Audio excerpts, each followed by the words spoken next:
Welcome to the RMP PSM webinar series. My name is Stephanie Smith. We'll be covering the IIAR Standards and how they apply to RAGAGEP. This is part 2 of the series. There will be several parts. We haven't established exactly how many, depending on how much there's to discuss out of each chapter as I develop these presentations.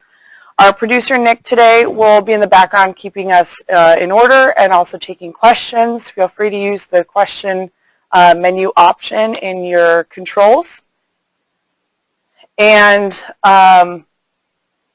we have the GoToWebinar interface we're using to support our presentation has a couple options to change where the screens are lying in the video. Feel free to adjust your screen as necessary. If you have technical difficulties, the phone number is on the first slide, but the office can be contacted at 877-532-0806. And we can have someone try to help you with any technical difficulties you may have. Also, we will be providing this presentation at a later date. This webinar series is part of our outreach program. We do a lot of RMP PSM work as well as specialize in PHA facilitation for a variety of industries. Obviously today with the IIAR RAGAGEP standards we are talking mostly to ammonia refrigeration, but in general we also work with oil and gas, ag, cogeneration plants, and a number of other types of water and municipality clients.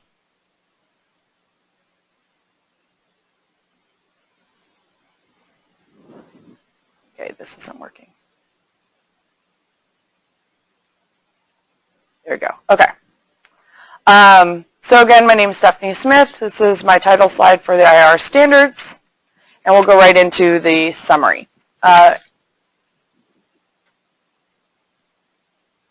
We're having some presentation difficulties.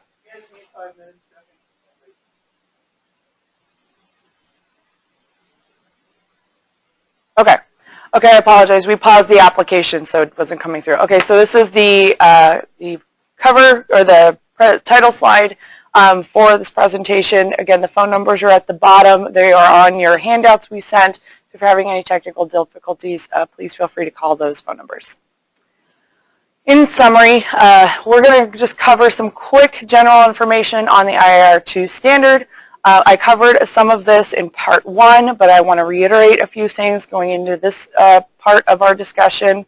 And again, we'll overview a little bit of that. We will be discussing chapter 6 and 7 of the requirements. So in 2014, this IIAR Standard 2 was developed and passed as the standards for new construction for closed-circuit ammonia refrigeration systems. This does not apply to existing systems, and I believe I said that in part 1. However, you can use this information to establish whether or not your facility is meeting RAGAGEP standards, which is really my intention behind this series, is to take what is required as a standard for a new design of a system and try to bring up the questions of what can your facility do better to make sure that you're meeting all the requirements necessary to have a safer operation. The update was to compare a variety of standards that are listed on the slide. And again, we're going to be discussing chapter 6 and 7. There is an IIAR 9 specifically for RAGAGEP for existing facilities that the IIAR is developing. However, I think the last I heard it was projected to be completed in the spring of 2017. So because we're still way out, this is a really good resource to just look at what's required for new facilities and establish what may be applicable to your facility that may be existing. It's also never too late to start looking at this if you may be looking at expansions or if you're already replacing equipment or making upgrades to your system to bring in some of these design standards. I want to review a few definitions from part 1 because they do come into this part of our discussion. I want to reemphasize that the definition of authorized personnel, that would be specifically granted permission to enter a restricted area. There's a very specific definition for a reason. Machinery room is also, because we're talking about machinery rooms, I want to bring up the definition for machinery room being an enclosed space, specifically it has refrigeration equipment. The definition for monitored, meaning continual oversight, which may mean that a call based on an alarm or an auto call out may not be applicable or may not meet the requirements if someone's not answering the phone. So the point of defining what it means to be monitored includes the fact that someone will be answering that call. It can't go to an office phone that isn't manned 24/7. It can't go to maybe an operator who's on vacation. It has to be someone who can answer the call and make executive decisions in the case of an emergency or when that call out is happening. Readily accessible also comes up in this presentation, basically meaning that a piece of equipment can be reached safely for operation, repair, and inspection. Also, we talk about restricted and what restricted access means, which basically means it's only accessed by authorized personnel. The shall not, and should not qualifiers for the standard also come into play in these chapters as throughout the standard. I always like to throw those in here to remind everyone what those terminology means. So let's talk about machinery rooms in Chapter 6. Basically, I went through each section and tried to summarize exactly what the standard means. And as we go through this, I'll also try to explain what things to consider and keep in mind for existing facilities, which is really the point of this whole presentation. Chapter 6 starts out by stating that machinery rooms are required to comply with this section. So by definition, a room that contains refrigeration equipment, which could be compressors and a variety of other pieces of equipment, piping, valving, you name it, that room must follow these standards. And Chapter 7 talks about other occupancies outside of a machinery room. So we'll talk about that a little bit as well. But a lot of the standards for machinery rooms apply to non-machinery rooms. Section 6.2 talks about construction being done in accordance with the building code. That includes fire protection, basically the separation of tight-fitting construction, and also 1 hour fire resistance requirement, except when the machinery room is equipped with automatic sprinklers. So there is a little caveat in there if you do have automatic sprinklers, but in general, that is the fire code that has to be met. In addition, it specifies that foundations and supports need to support the dynamic and static loads of all the equipment in-house. That would include seismic loads, especially in California, but I don't know if anyone was paying attention. They had an earthquake in Oklahoma not too long ago, so a few days ago. So it doesn't necessarily only apply to California facilities, and may be important to keep in mind if you're near a fault zone that's not in California. Another part of Section 6.2 talks about equipment support, so not just foundations, but specific equipment supports, that they shall be non-combustible construction material, and again, that they're capable of supporting those static and dynamic loads in accordance with the building code. They'll also be mounted in a manner where vibration is minimized. And that's a big one, especially with vibration analysis. I know that's a requirement as well through the old bulletins that are still enacted. It's important to keep in mind you don't want that vibration. It's a benefit to the facility as well as a safer operation. Oh, I'm sorry, I skipped over access and egress. So let's talk about Section 6.3, that's access and egress. Egress must meet the building code, basically allow for escape from a room in an emergency. And there's a few things that come into that as far as having an unobstructed exit, and we'll also talk about some requirements for the installation of doors and things like that a little bit later. Access and egress must also meet mechanical code standards. So if there's any standards regarding spacing, walkways, and access to machinery, that all needs to be taken into account with the walkway.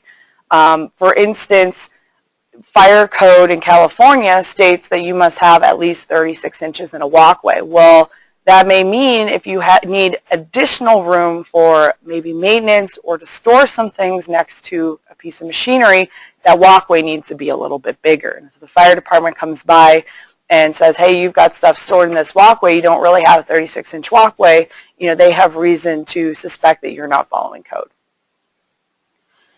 To continue with the access and egress, basically manually operated valves must be operated from floor level, except when they can be operated from portable platforms, fixed platforms, ladders, or chain operated from the floor.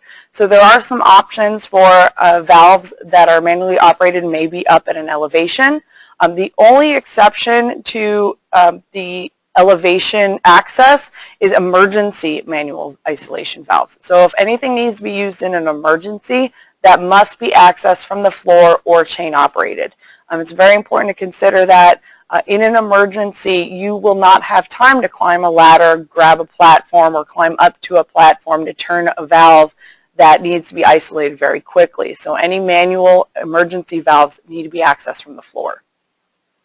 Also, the machinery should always be restricted to authorized personnel and the signage, which I will give some pictures and examples of from the IIAR standard, but that's located in section 6.15. 6.4 talks about combustible materials and that they can't be stored in machinery rooms. But in fire-rated containers is okay, but otherwise, or in general, they shouldn't be stored in the machinery room. The only exceptions to not storing in a fire-approved container would be spare parts or tools or incidental materials necessary for the operations and maintenance of the machinery itself. Most of those materials, I would hedge a guess, are non-combustible in general, so you wouldn't have an issue. But it's important to assess what you're storing in your machinery room. Do you really need it in your machinery room? Could you store it somewhere else at the facility to have a safer environment in the room where you're working? Or maybe you supply portable transport carts or something to get that equipment from one place to another without having it in that room. Also, fuel burning appliances or any equipment that has a surface temperature over 800 degrees Fahrenheit are not permitted in a machinery room. And there are some very specific exceptions to that that are listed in the standard, and the two that I wanted to highlight were ignition sources permitted for charging or oil draining. That would include matches, lighters, sulfur sticks, and welding equipment, or internal combustion engines for power compressors that would be used as part of the process. I don't think there are many of those, but that is specifically listed. In 6.6, the requirements for piping are pretty general, but it talks about pipe penetrations and that the machine room shall be sealed with the pipe penetrations. And this goes into a discussion on insulation. We talked about that in section 5.10. In section 5.14.5 had pipe marking specifications as well. And that those two work together with this section 6.6 to make sure that you have basically no leaks of air anywhere other than your designated ventilation system or if you open the door. So you want to prevent anything from getting through the walls where piping may go protrude through the walls or the flooring or ceiling. Also, ammonia cylinders should not be connected to the system at any time unless you're doing an active transfer. I see this more, say, in the agriculture field where they're doing a lot of storage and transfer. I haven't seen a lot of cases for this ammonia refrigeration, but I also can very well claim that I haven't seen all the ammonia refrigeration systems in the universe. So just keep that in mind, that it is allowed for transfer and obviously for delivery, but in general that you don't want to be hooking anything else up to your system. Let's talk about eye wash and safety showers. The machinery room must have access to at least two. There should be one inside and one outside. Those are requirements. Any additional units may be required if you have to travel more than 55 feet to an eye wash or shower unit. So it's important to keep in mind that if you have a very large machinery room, you may be required to have more than one eye wash or shower inside the room. In addition to that, because the path cannot be obstructed, you may be required to put one in anyways, because you have to think about if you needed the services of an eye wash, and frankly, it'd be very hard, in my opinion, to do it by yourself as it is.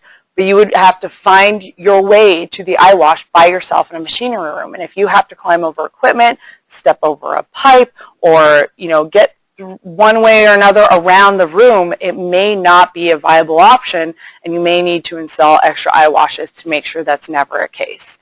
The IIAR does not have a definition of unobstructed, but I looked it up in the dictionary just for good measure. Unobstructed, when it refers to a passageway or view, would be not blocked by any object. That would include anything you may be storing on the ground, tool kits, equipment they might be using temporarily. It all needs to be completely out of the way of someone needing to access an eye wash in an emergency. It must be free from impediment or obstruction or hindrance. So anything that may delay someone's reaction time because they have to get past an object would be an obstruction. And the unit installations shall comply with ANSI or ISEA Z 358.1. I didn't want to go through that whole standard as well. That's specifically for eye wash and safety showers. That with your installer should understand those requirements. You can always look those up as well. Just lost my remote. Hey, can you help me in advance one? Thank you. For electrical safety, basically all electrical equipment and all wiring must be installed in accordance with the National Electric Code, that's NEC. Machinery rooms are always designated as ordinary location per definition of the NEC if there's emergency ventilation and ammonia detection. So, and those are both covered in separate sections of this chapter.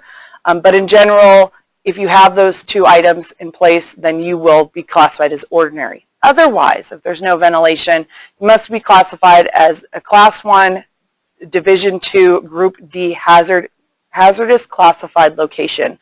All your equipment must meet those standards, and that is a National Electric Code definition. I'm not an electrical engineer, so I couldn't tell you exactly what that means, but it's an additional protection on what may be occurring if there's no ventilation in that room. And these are all come in with the design requirements. Okay, I have this thing working again. Thanks, Nick. In addition, we talk about, the standard talks about drains, pretty general, but the floor drains need to dispose of wastewater and basically not impact any surface water or have any stormwater issues. So it needs to have these, any released substances need to be treated for. They should not enter any kind of open drainage system. There are some agencies that allow certain materials to go into their wastewater and their sewer systems. You would have to look at your local jurisdiction for that. I know I've had other projects that have done things like that. Sometimes there's a fee, sometimes the concentrations are low enough they don't really care. In an emergency, they can flush that out. So that's really a conversation that must be had with the local district. But in general, you don't want to be disposing of anything, leaving it on the floor, or it going to an open drain out to the street or something like that.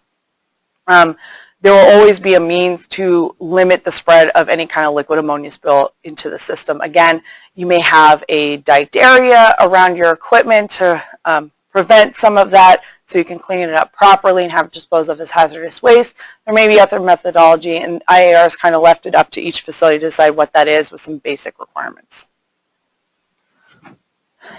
Section 6.10 talks about entrances and exits to the machinery rooms.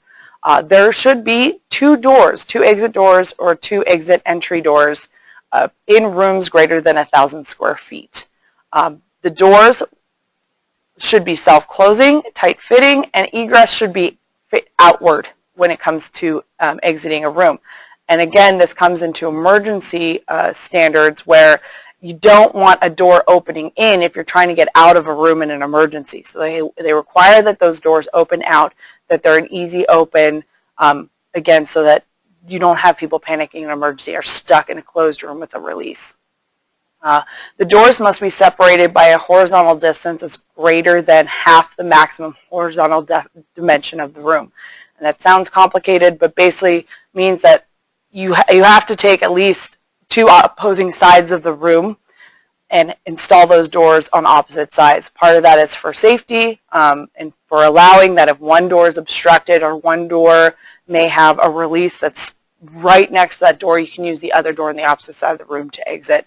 Again, we're talking a lot about safety standards. This also comes into play RAGAGEP, where it may be possible or may be warranted your facility to add extra egress or access doors depending on how you're situated.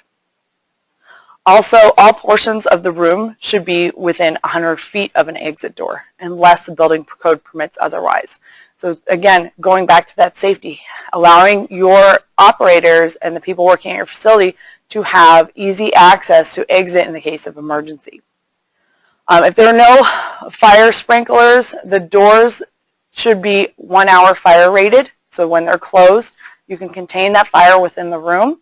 And doors to the outside will be fire rated by building code requirements. That's like to the outside from the building to the outside of the building, not necessarily machinery room.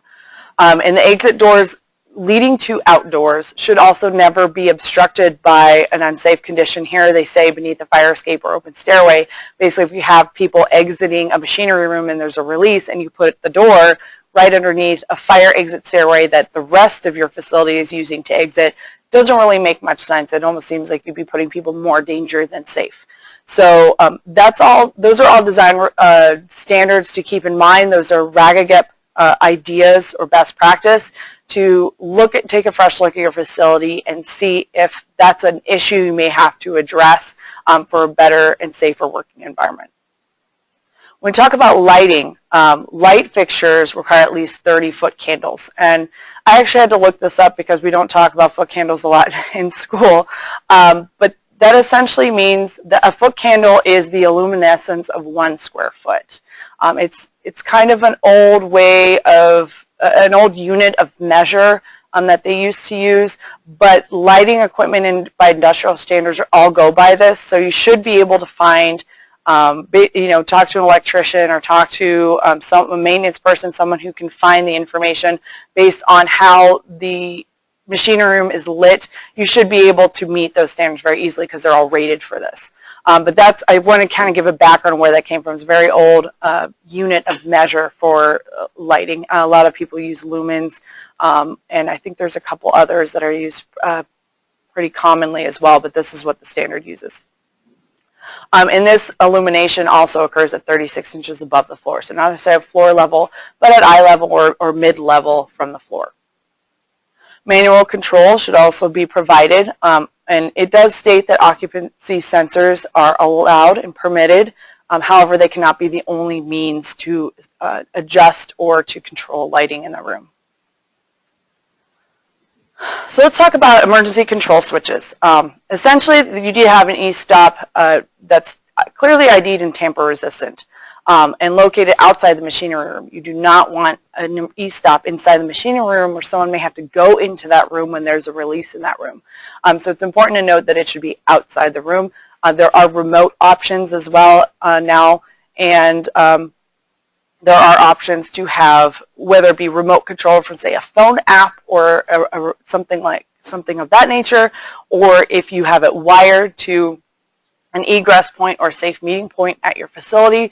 Either option is doable now with the electronics and technology we have. So it's very possible to have to upgrade your system to meet these standards in a reasonable time frame and price range.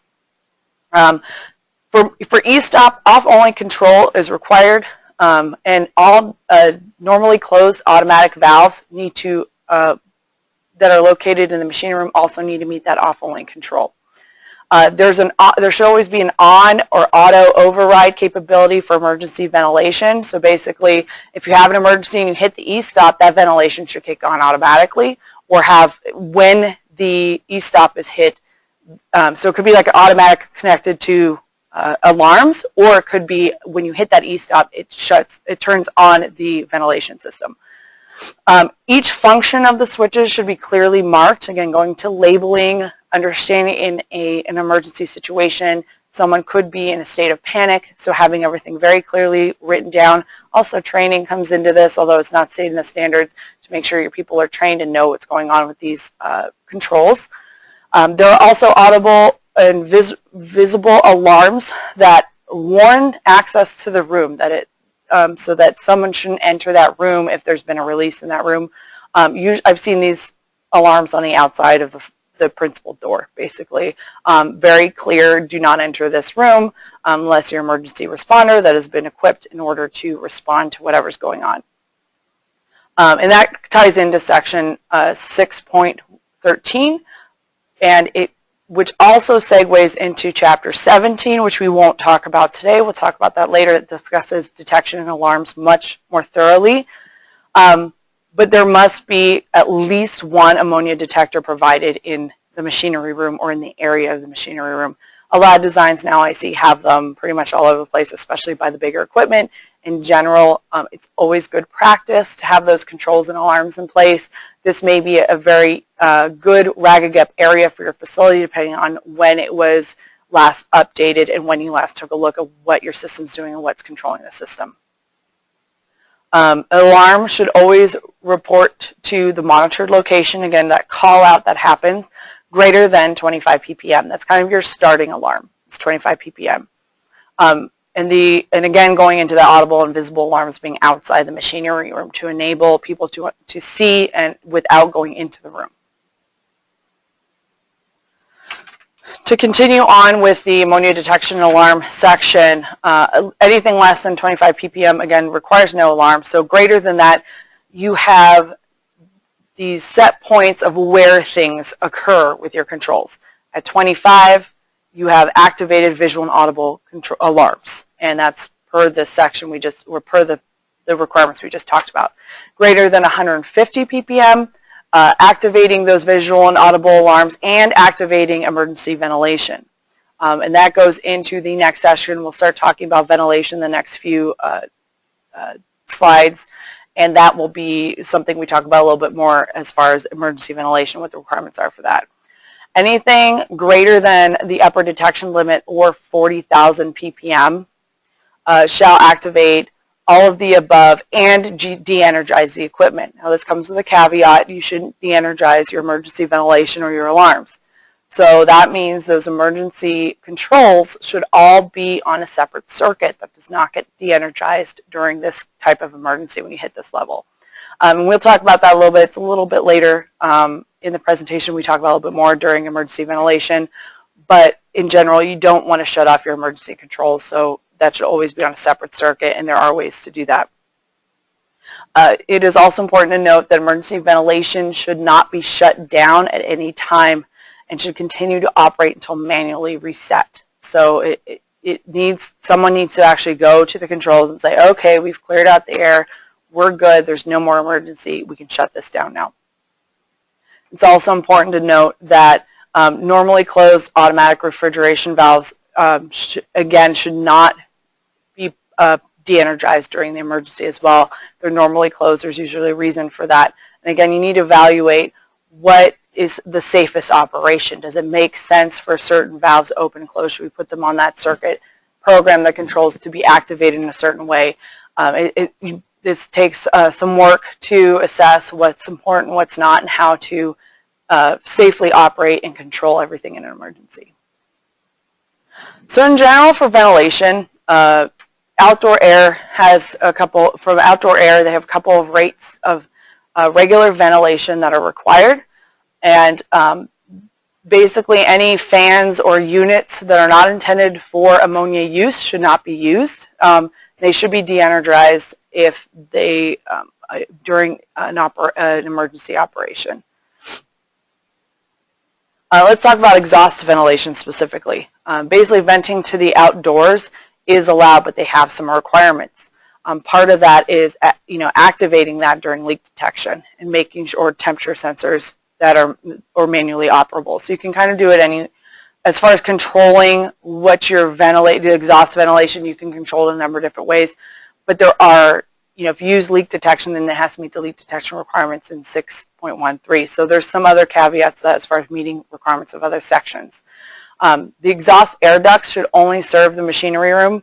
It should not be blowing air into another part of the facility, which may go without saying for some facilities and maybe something new for others that you didn't really think about. but that exhaust air should always go to the outside. Also, the exhaust should never vent within 20 feet from a property line or opening to a building. Again, thinking about the safe operation, that exhaust could be used also in an emergency situation. You could be venting a lot of chemicals, a lot of ammonia into the air. You don't want that near a doorway or near your neighbors. In addition, you can discharge vertically upward. There are standards for that as far as the velocity and how much you can do that. That would be a safe location as well, since you're considering rooftops and that they aren't heavily occupied. And then some requirements on the fans not having sparking blades, and also fan motors being totally enclosed, again eliminating some of those fire hazards and electrical hazards in this section. And then the section 6.14 goes into talking about fan options and inlet air. So what is it that you're allowed to use or not use? You're allowed multiple fans and fan speeds. So that is, if you're upgrading your ventilation system, maybe it's something to consider. Would that help you operate safer, or would that prepare you better for an emergency situation? Fans that are used for both temperature control and emergency ventilation have to be controlled in a manner where during an emergency they will still operate. So you can have the same fans doing a couple different jobs, but you need to make sure that they all operate on the operating method or the operating feature that you need it to do. So in an emergency, you don't want those fans to be shut off with all the rest of your equipment, and so it's important to make sure that those issues get addressed from the beginning. Again, if you're upgrading your fans or any kind of ventilation systems to your facility, this is all stuff to keep in mind. Replacement air from the outdoors should be at a negative pressure at all times. And there are makeup air requirements listed in this section. I didn't list them all here, but I can talk about them a little bit. One of them is that the makeup air location should be positioned to avoid short circuiting. So you don't want to pull air from the same place that you're blowing it into, obviously, in some cases, and maybe not so obvious in other cases. Also, makeup air openings should be covered with corrosion-resistant screen so you don't get any debris or anything in that intake air. Intakes should be positioned to draw uncontaminated air. So you don't want a makeup air to be right next to your exhaust for emergencies. In an emergency, you're not only going to be short-circuiting in a lot of ways, but you're going to be taking in contaminated air and putting it back in the room. So again, thinking about these things and thinking about the situations that may occur at your facility, even in non-normal operations. Also, makeup air should be provided by fans or fan ducts where the openings they should be provided by fans with ducts where direct openings or openings with ducts are not provided. So to provide that air again in a good clean manner into that room. Motorized louvers and dampers should always fall open, loss of power. Again, you want to allow that ventilation within the machinery room to happen, and that should happen to a safe location when you're exhausting. Then we go into temperature control ventilation, which is what most of the ventilation is used for. Now this could be controlled with a partial system, or an on-off system. So you don't have to be running ventilation all the time, but you do need to maintain at least a 104 degree Fahrenheit dry bulb temperature or lower. That's for the safety of the equipment. That's probably your best interest for the equipment so you don't break anything, but also that is the standard that they've set as being a safe operating temperature in the room. The multi-fan or the multi-speed fan systems are allowed. Again, we talked about that earlier. And the temperature control, as I said a few minutes ago, can be continuous or acted by a thermostat or manual control switch. So a number of different ways you can control this depending on the operations of the facility and what you're really looking for ventilation for temperature control. Emergency ventilation, which we kind of touched on, but it gets more specific later in Chapter 6.14, is that there are no less than 30 air exchanges per hour. So whatever the calculation for that air exchange for the room is, those ventilation calculations need to occur. There are worksheets for that. to be able to calculate that pretty easily. Also, emergency mechanical ventilation can be activated either by leak detection or manual control switch, and there are guidances on that. We talked about both of them already as far as where those should be and what constitutes controls and what should be shut on and off and whatnot. All the emergency ventilation should always be powered independently. Again, we talked about that earlier, making sure that you don't shut off the emergency ventilation with the rest of the equipment that you have that needs to be shut off in order to maintain safe working environment in a release scenario or as safe as possible. It should always continue to operate regardless of whether other controls have been activated. So again, not having that manual emergency ventilation shut off, that someone has to actually go to the controls and say, we've alleviated the situation. Maybe even, I think everyone's probably experienced on their computer when something says, oh, are you sure you want to do this? Are you sure you want to change this document? Are you sure you want to exit without saving? Putting a control like that on your control system in your control room where it asks you, are you sure you want to shut down this emergency ventilation system? Are you positive that we're done with this?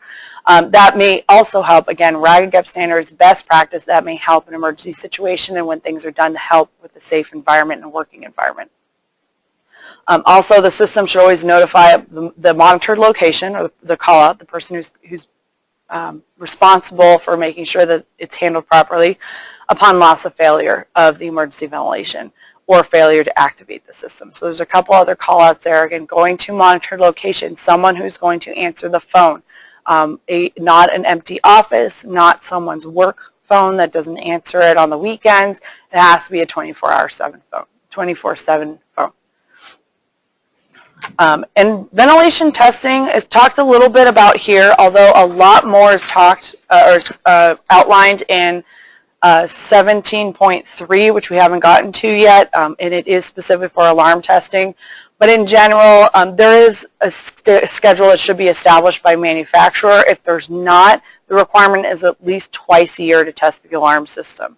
And the alarm system should include operation of the ventilation system based on ammonia detection and manual control. So you have to test both functionings and features with your controls.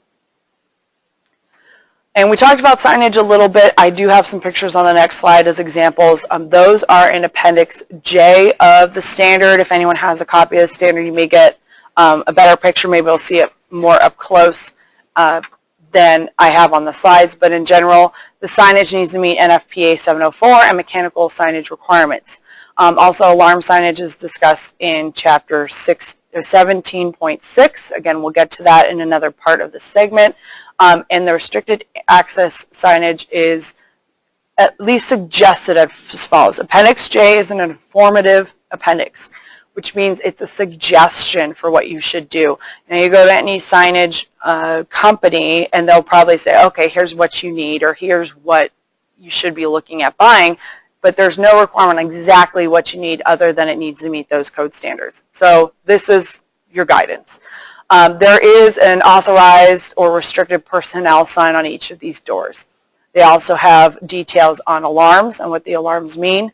You have your safety diamond and you have some caution signs stating that ammonia is present and there's equipment there. So there's a number of things that come into play. The two smaller signs on the left side of the principal machinery room door title, those are for the manual controls that we talked about for e-stop and things like that. So there is signage for that as well. That's standard signage you probably buy from a handful of vendors that make this stuff. So to look into that, if you don't have signage on your current facility, this is a very easy RAGAGEP standard to meet because you just really have to install this stuff. And it would also help with the safer operation as well, with having those communications in place. So we'll move on to Chapter 7. Chapter 7, I only have a few slides, and basically covers everything other than machinery rooms. So it covers the occupancies that are industrial, public assembly, commercial, and large mercantile. Those are not as common to have open refrigeration equipment located in those areas. However, they did put some standards in place for those occupancy uses. Essentially, it follows the same standards as Chapter 6. There are some requirements as far as separating the refrigeration system that may be under one of these occupancies from any other occupancy that may be in the building. Also, again, to have restricted access for authorized personnel. That's that's a global thing. So to make sure that if someone's entering that room or that building, they know that it's restricted access. The Chapter 17 alarm requirements come into play for these systems as well. Again, we'll talk about that in another part of the segment. Also, any of these systems should be protected from physical damage and should be designed to operate in the environmental conditions of the area. So if you have something outside, it needs to operate within the normal temperature ranges that you may see outside. If you have anything from freezing to 110 degrees, your equipment needs to operate under any of those conditions. Where you may have a more temperate climate, let's just say here in Orange County or LA, you may not have to worry about that as much because your equipment, even if your equipment's outdoors, you're not going to be seeing those temperature fluctuations as much as maybe somewhere else. Also, that the ventilation, illumination, and the service coverage from all the other sections comes into play here as well. So you don't really get out of a lot of Chapter 6. A lot of Chapter 6 applies, but they have separated this out because there's a few other things outside of this general guidance that are required. It does talk about penthouses. I'm not sure how many facilities have a penthouse as far as one of these industrial, public, or commercial or large mercantile occupancies, but the penthouses, in regards to penthouses, if they are open to interior space, they shall be regulated as part of the interior space, and if they're isolated from interior space, they should be regulated as an equipment enclosure. So there's a couple of caveats there, and anything coming from outdoors to indoors or vice versa should always have a tight-fitting construction, including doors. So that's always important to note. That was a little bit in Chapter 6. We talked about a little bit in Chapter 6, but it is emphasized here as well. For ventilation, basically 7.3 talks about compressor drives less than 100 horsepower. They are allowed to be located outside the machinery room, and they would have to comply with this section. The emergency ventilation requirements are the same. The mechanical ventilation can be omitted, but the calculations have to be retained by the owner. So you can't just say, oh, we're just not going to have calculations, we're just not going to have ventilation. It needs to be justified why you don't have ventilation. Let's just say if it's located outside and you don't, perhaps you have a big enough area or surrounding area or an unoccupied space outside where people know not to be there, where it may not present a safety hazard. Again, you have to justify it. It's all based on documentation. There's also the detection and alarm requirements, again going into Chapter 17, and also from Chapter 6, and those were the 6.14, 0.7.3, and 0.4. Those are both the temperature control ventilation requirements. So those requirements still apply here, so the system still has to meet some of those Chapter 6 requirements. Also, if we're talking about outdoor systems, a natural ventilation or mechanical ventilation can be chosen. It doesn't really matter which, but there are standards of that. Natural ventilation has to meet the standard listed in this chapter in 7.3.2. I did not specifically go through that. That is written in the standard. It was a little too detailed to talk about, but a lot of it just has to do with how the environment is outside. And mechanical ventilation, again, is covered by 6.14, which is the temperature control, and also by 7.3.1.2, again, bringing in some standards as far as what's required for these ventilation areas. Also, when it comes to equipment pits indoors, there's the same level of emergency ventilation for those pits, so 30 air exchanges per hour, and the detection and alarm system as well. The makeup air is stated to be provided near the floor, so basically what you do is bring the air in and push the fresh air in and up through the pit. It's to push any other kind of dead air, contaminated air out of the pit. And ventilation exhausts to a room open to the pit. So let's say you have a pit and then you have a bigger room. All of that air exchange, all of that air volume needs to be considered for emergency ventilation. So you cannot just consider the volume of the pit in those cases.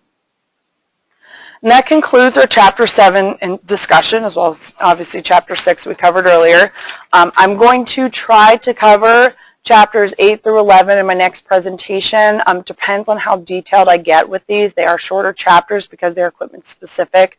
But if I feel like there needs to be a few other details covered that pushes one or two of the chapters out, I will be doing that. So that's why I like to project a little bit more than maybe what may be anticipated to prepare anyone who may be watching the next session for what we'll be covering. And also we have a webinar on December 6th that I highly recommend. It's the EPA RMP, EPA RMP and OSHA PSM regulatory environment update. We're going to be including a discussion on the EPA National Enforcement Initiative. I sat in on a presentation specifically for ammonia refrigeration systems on this. It's very helpful to understand some of the information, what the EPA is trying to do. So I highly recommend any ammonia refrigeration facilities out there to listen to that presentation on December 6th. It also is going to cover some interpretation letter updates, or kind of bring you up to speed on what's been going on with the regulations right before the end of the year. That will be our last webinar for the year. We will start up again probably in January. We're still looking at a defined schedule. I will probably have the next part of this series in January. I'm thinking late January. I got to go look at my calendar and talk about who else may be having presentations come up, but that will be announced closer to the end of the year as far as what we're projecting out in 2017. A few things we do know will be at LA RETA Safety Day. If anyone's a member, I highly encourage you to go. The board's planning some fun stuff and some great conversations and discussions that we're going to have for presentations there this year or next year.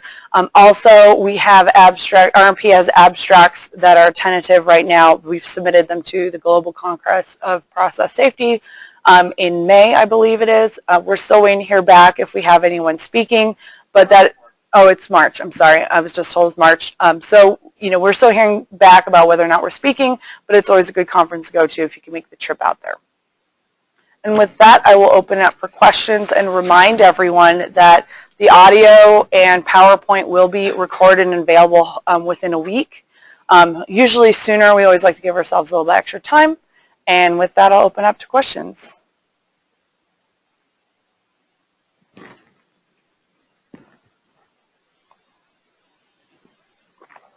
Okay.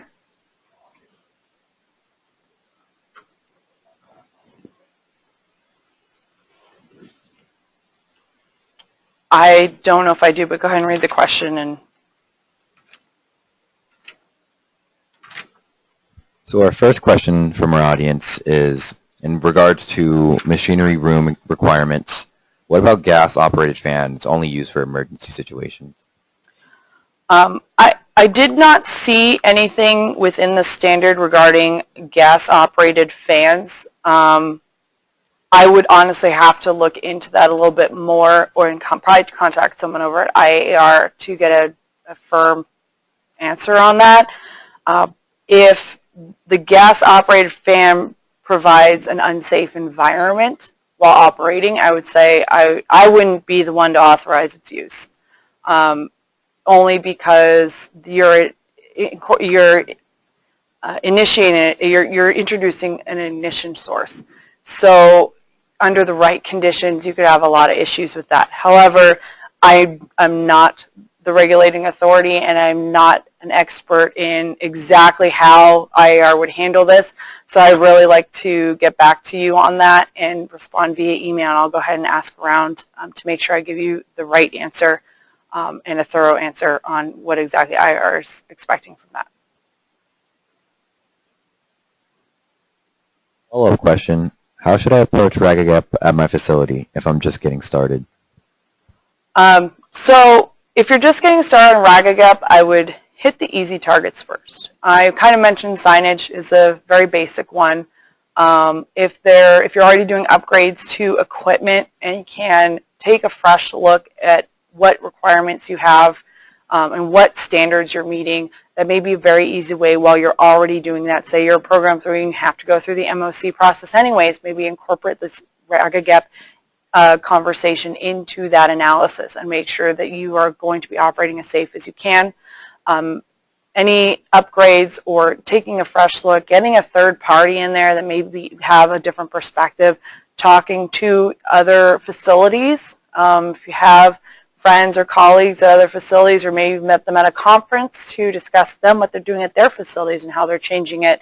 I've also talked a lot with contractors that install and design these systems. What are they doing? I've seen a couple newly designed systems, and I kind of take that knowledge from seeing these new design systems, go, can we apply this somewhere else? Does this make sense to maybe take this to one of my clients and go, hey, here's an idea. You know, when you're working through this, maybe think about some of these things that I've seen done on newer systems. Maybe that's a possibility. For instance, the remote shutoffs. I mentioned that some of them can be controlled by like phone apps and things like that. Maybe that's an option to show that you're making the efforts to meet RAGAGEP standards without putting a lot of burden on the facility, and again, incorporating a lot of this in with work you're already doing also helps a lot, because if you're upgrading the system or you're making changes or working through that MOC process, that will come into your analysis, and you can always be thinking about that. It's never too early to start thinking about this, and it's never a wrong time to start thinking about it.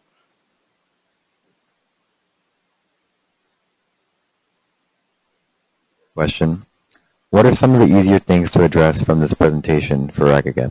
Okay, so I kind of covered a lot of that, and that, again, going back to signage, going back to incorporating the information or the RAGAGEP standards in with new equipment, maybe taking a fresh look at your ventilation calculations, you know, making sure that everyone's trained properly. Maybe your operators are seeing something you're not, talking with your operators to see if there's something they feel could be done safer. There are lots of things that are more subjective that you can do to at least start prompting those discussions and addressing those issues slowly. And if you have an action tracking log or recommendation list or work order list, to start adding those down, that even if someone comes in and says, hey, you're not quite there yet meeting RAGAGEP, because but we've started talking about it and we've started addressing some of these, but some of these may have a higher, you know, maybe some of the options have a higher capital cost, and you say we can't financially afford them as a company right now, but they are on our list to do as soon as we can, and we're working on getting the funding to do that here so that we can, you know, operate safer.